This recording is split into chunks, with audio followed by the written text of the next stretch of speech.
जय हिंद मेरे प्यारे साथियों। मैं विनय यादव आप लोगों का एक बार पुनः स्वागत करता हूं आपके अपने YouTube चैनल बिना यूपीपी पे। तो दोस्तों, आज हम लोग बात करेंगे कि 90 दिन में अपनी तैयारी को कैसे इतनी पुख्ता करें कि आपकी सफलता 100% सुनिश्चित हो। तो दोस्तों, चलिए बात करते हैं इसके बारे में। तो देखिए, हमने कुछ हेडिंग्स लिख रखी हैं जैसे कि 90 दिन में सफलता। वैसे तो ये कोई मैजिक नहीं है, कोई जादू नहीं कि आप तुरंत ऐसे आए, किताब उठाए और 90 दिन में तैयारी करके सिलेक्शन हो गया। जादू वो नहीं, जादू है ये नंबर, यानी कि जो 225 मार्क्स, ये है जादुई आंकड़ा, वो जादुई आंकड़ा जिसको पाकर आप वर्दी पा सकते हैं। तो दोस्तों, इसको कैसे पाना है, इसको हम देखते हैं कुछ नीचे के पॉइंट्स के माध्यम से। जैसे कि स्ट्रेटजी। अगर आप किसी भी चीज में, किसी भी फील्ड में जा रहे हैं, ए टू जेड कुछ भी, चाहे वो युद्ध का मैदान हो, चाहे वो आपकी परीक्षा हो। वैसे भी आपकी जो परीक्षा होती है किसी युद्ध से कम नहीं होती है। तो अगर आप किसी परीक्षा में भी जा रहे हैं तो उसके लिए आपकी एक मजबूत रणनीति होनी चाहिए। तो वो स्ट्रेटजी हमारी कैसे होगी, सबसे पहले हमको उसके बारे में जानना होगा कि आखिर वो चीज है क्या, और उसके बाद उसका पैटर्न समझना होगा कि कैसे हम उसको तोड़ सकते हैं, कैसे हम उसको क्रैक कर सकते हैं। तो हम स्ट्रेटजी में दो चीज़ों को देखेंगे, सबसे पहले इसका सिलेबस और उसके बाद इस एग्जाम का पैटर्न। आखिर ये एग्जाम जो है इसका पैटर्न क्या है, और उसके बाद इस एग्जाम में कितना महत्वपूर्ण होते हैं मॉक टेस्ट। ये मॉक टेस्ट जो होते हैं वो हमारे लिए कितना ज़्यादा इंपॉर्टेंट है, हम उसको देखेंगे। और आफ्टर दैट हम देखेंगे कि भाई मैंने भी तो परीक्षा पास की है, मैंने भी कुछ समय लिया होगा, मैंने भी कुछ 90 दिन, 40 दिन, 50 दिन, 60 दिन या 4 महीने कुछ तो मैंने लिया होगा। तो मेरे कितने मार्क्स हैं वो भी मैं आपको लास्ट में बता दूंगा। और आप लोगों को मैं इतना श्योर कर दूं कि भाई साहब, मेरे जितने मार्क्स आए थे अगर आपके आ गए तो यार टॉप कर जाओगे। सिलेक्शन की तो बात दूर छोड़ दो, आप टॉप कर जाओगे। जितने मेरे मार्क्स आए थे अगर आपके उतने आ गए। तो चलिए शुरू करते हैं इसके बारे में। तो दोस्तों, अगर आपको हमारी इन्फॉर्मेशन पसंद आएगी तो वीडियो को लास्ट तक देखते रहिएगा और चैनल को सब्सक्राइब करिएगा। तो चलिए देखते हैं 90 दिन में सफलता। देखिए दोस्तों, तैयारी हर कोई करता है और सबको आता भी है। ऐसा नहीं है अगर 20 लाख फॉर्म पड़े हैं तो उसमें 20 के 20 लाख ऐसे ही नल्ले हैं। सबको आता है कुछ ना कुछ और सब अपने लेवल की ठीक ठाक तैयारी करके जाते हैं। पर सिलेक्शन सिर्फ 58,000 का ही होगा। अब वो 58,000 कौन से लोग होंगे? वो होंगे स्मार्ट लोग। शकल सूरत से स्मार्ट नहीं, बुद्धि से स्मार्ट, दिमाग से स्मार्ट, जो स्मार्ट तैयारी करके गए होंगे। और वो स्मार्ट तैयारी कैसे होगी वो मैं आपको बताऊंगा। देखिए, सबसे पहले हमें क्या करना है, सबसे पहले मुझे अपनी स्ट्रेटजी जो है इस पे काम करना है। और स्ट्रेटजी पे काम करने के लिए हमको क्या करना पड़ेगा, अपना सिलेबस देखना पड़ेगा। तो चलिए सबसे पहले मैं आपको बताता हूँ सिलेबस क्या है। तो देखिए, एग्जाम में आते हैं टोटल 150 क्वेश्चन। टोटल 150 क्वेश्चन आते हैं, कितने? 300 मार्क्स के। 300 मार्क्स के टोटल 150 क्वेश्चन आते हैं। इसमें मेरे जो सब्जेक्ट होते हैं वो होते हैं चार सब्जेक्ट होते हैं total. GK plus current, GK plus current जो होता है एक दूसरा हो गया मेरा हिंदी, तीसरा हो गया रीजनिंग और चौथा हो गया मैथ्स। अब देखते हैं, हम सिलेबस के साथ साथ एग्जाम के पैटर्न को भी समझते हुए चल रहे हैं, क्योंकि हमारे लिए बहुत जरूरी हो जाता है। आखिर मैंने इन दोनों चीज़ों को एक में क्यों लिखा, वजह होगी ना। और वजह यह है कि हम इन दोनों चीज़ों को अलग अलग नहीं देख सकते, क्योंकि हमारा जो पैटर्न है वही सिलेबस है, जो हमारा सिलेबस है वही पैटर्न है। कैसे, चलिए देखते हैं। अब रीजनिंग हिंदी के जो क्वेश्चन आते हैं वो टोटल होते हैं 37। जीके और करंट अफेयर के जो क्वेश्चन होते हैं वो टोटल होते हैं 38। और इन दोनों को मिला के हो जाता है 75, यानी कि 75 क्वेश्चन।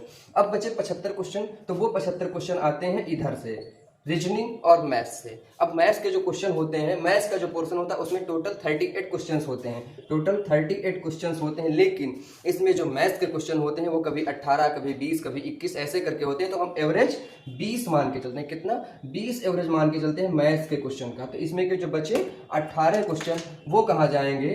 बचे हुए 18 क्वेश्चन वो आते हैं रीजनिंग में। तो रीजनिंग के टोटल पोर्शन में 37 क्वेश्चन होते हैं। कितने? 37 प्लस 18, तो ये हो जाएंगे 55।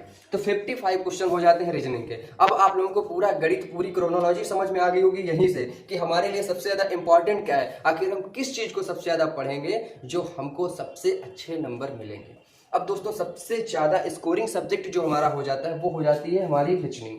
और सबसे ज्यादा मैं तो ये मानता हूं कि जो वेटेज है वो रीजनिंग का, और सबसे ज्यादा चैप्टर हमको पढ़ने वो भी रीजनिंग में। तो चलिए अब और देखते हैं। तो दोस्तों, रीजनिंग क्या है? रीजनिंग पूरी तरीके से होती है कॉन्सेप्चुअल, कॉन्सेप्ट बेस्ड रीजनिंग होती है। इसमें आपको रट्टा नहीं मारना, रट्टाफिकेशन की कोई जरूरत नहीं। तो जब कोई भी चीज कॉन्सेप्चुअल होती है और एक चीज होती है फैक्चुअल, मतलब फैक्ट, जैसे कि करंट या जीके।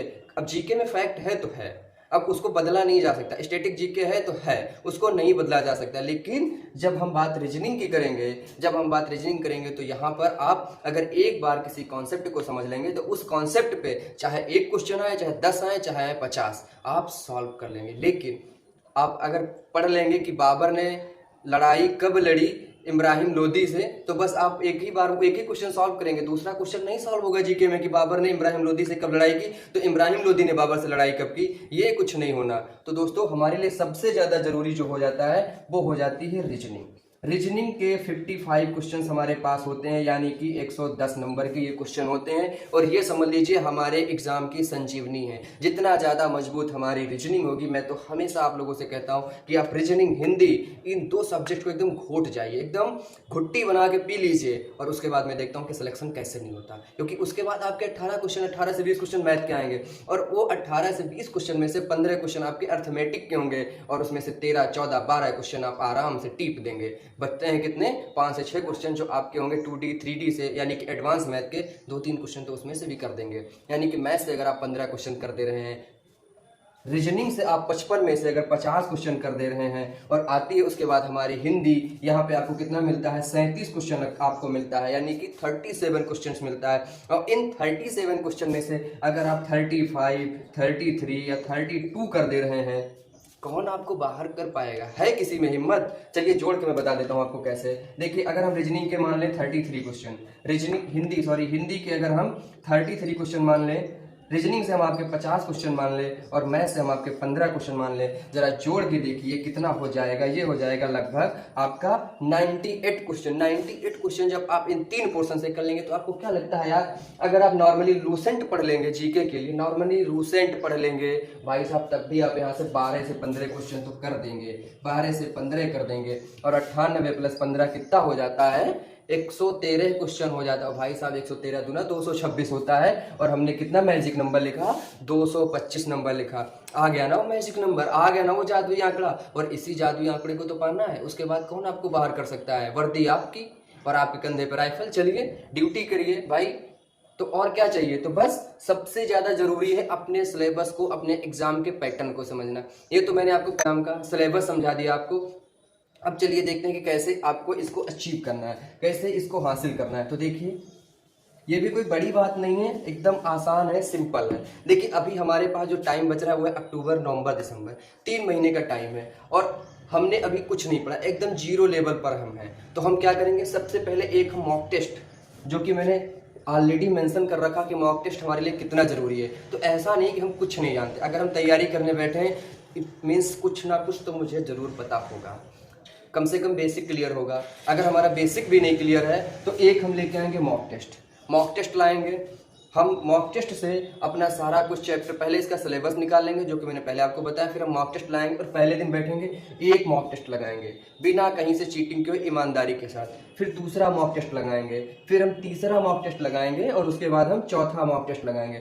इन चारों मॉक टेस्ट को लगाने के समय हम ये नहीं सोचेंगे कि मुझे कितना नंबर मिल रहा, आपको 10 नंबर मिले, 5 नंबर मिले, 150 गलत हो जाए, फर्क नहीं पड़ता। आपको यहाँ पे नंबर नहीं जोड़ने, आपको अपनी रैंक नहीं जोड़नी, आपको यहाँ पे करना क्या है, आपको यहाँ पे चैप्टर का नंबर्स ऑफ क्वेश्चन, मतलब किस चैप्टर से कितना क्वेश्चन आ रहा, आपको बस ये छांटना है यहाँ पे। और इससे आपको क्या पता चल जाएगा कि कौन सा चैप्टर मेरे लिए सबसे ज्यादा इंपॉर्टेंट है भाई साहब। और ये काम अगर हम 10 दिन में कर लेते हैं तो बाकी के बचे हमारे पास 80 दिन, और उन 80 दिन में हम क्या करेंगे, chapter wise revision, chapter wise हम पढ़ेंगे अपने सिलेबस को, हर चैप्टर को जो सबसे ज्यादा इंपॉर्टेंट हमारे लिए, उस चैप्टर को थोड़ा सा ज्यादा समय, जो चैप्टर हमारे लिए कम इंपॉर्टेंट है, क्योंकि हमारे बहुत सारे चैप्टर हैं। और अगर हम शुरुआत करेंगे एक से पढ़ के लास्ट तक जाने की, भाई साहब 3 या 13 महीने में सिलेबस नहीं कंप्लीट होना, फिर क्या होगा, सिलेक्शन से आउट। तो देखिए अगर आपको सिलेक्शन लेना है कम समय में, तो स्ट्रेटजी आपको स्मार्ट रखनी पड़ेगी। स्मार्ट स्ट्रेटजी से ही हम सिलेक्शन ले सकते हैं, क्योंकि भाई साहब पढ़ने वाले बहुत हैं।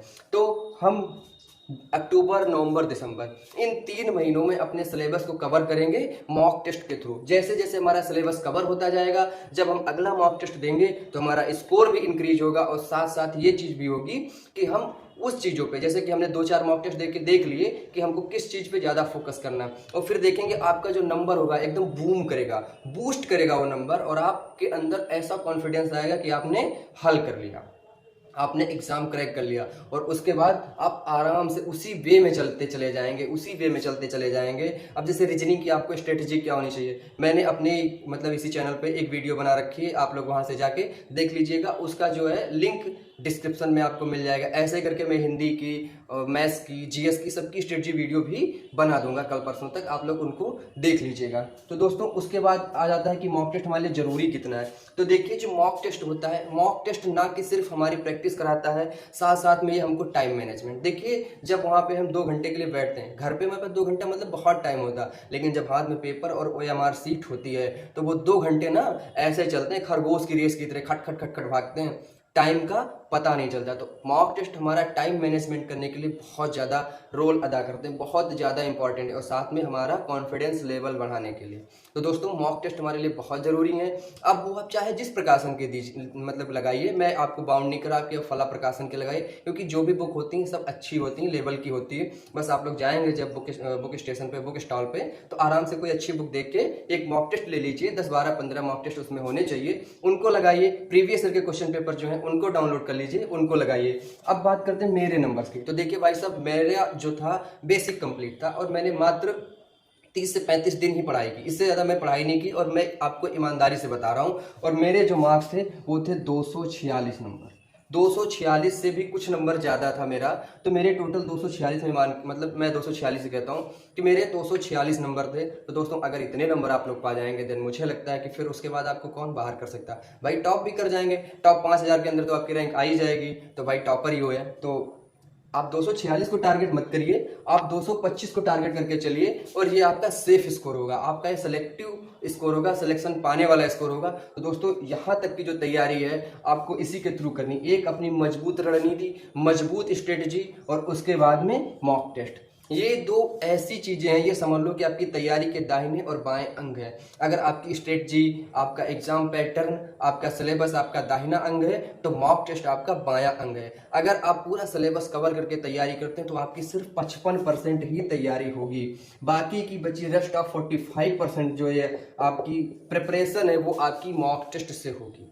और जब हम 100% प्रिपरेशन में जाएंगे तो फोड़ के आएंगे। 100% प्रिपरेशन मतलब फोड़ के आएंगे। तो दोस्तों अक्टूबर, नवंबर, दिसंबर, इन 3 महीने में आप अपना सिलेबस कवर करिए through mock test. Mock test की सहायता से अपना सिलेबस कवर करिए, और उसके बाद जनवरी में फुल रिवीजन करिए, क्योंकि बहुत ज़्यादा चांसेस हैं कि 15 जनवरी या उसके पहले या 15 जनवरी के बाद लास्ट वाले हफ्ते में आप लोगों का एग्ज़ाम स्टार्ट हो जाए। तो दोस्तों इन 3 महीने को आप अपने आप को बंद करिए, चाहे जैसे करिए, लेकिन तैयारी करिए। जय हिंद दोस्तों, फिर मिलते हैं अगली क्लास।